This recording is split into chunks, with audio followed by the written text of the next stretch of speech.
Hello guys, তোমাদের সাথে আরও একটা প্রোডাক্টের আনবক্সিং নিয়ে চলে এসেছি।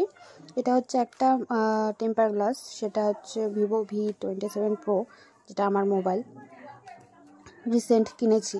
তো মোবাইলের টেম্পার গ্লাসটা ভেঙে গেছিলো পড়ে গিয়ে, তো তার জন্য অনলাইন থেকে একটা পারচেস করেছি। তো টেম্পার গ্লাসটা ওভারঅল একদম পারফেক্ট, একদম খুব ভালো এসছে আর কি। কোনো জায়গায় স্ক্র্যাচ নেই, কোনো ভাঙা নেই, কোনো কিছু ডিফেক্ট নেই, খুবই ভালো এসছে। তো এটার সাথে এটা কার্ভড ডিসপ্লে, তো তার জন্য কার্ভড টেম্পার গ্লাস অর্ডার করতে হয়েছে। তো এটার সাথে আছে একটা লাইট আর একটা গ্লু টাইপের থাকে, লিকুইড গ্লু। তো ওভারঅল আমি বলবো যে না, 10-এর মধ্যে এটাকে 10ই দেওয়া যায়।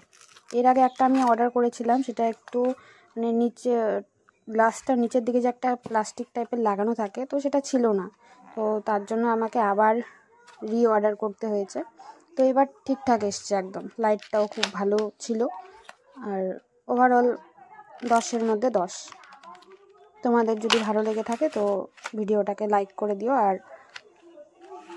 সাবস্ক্রাইব করে দিও চ্যানেলটা। আর বাকি ভিডিওটাতে তোমরাই দেখে নাও এখন প্রোডাক্টটা কেমন এসছে সামনাসামনি।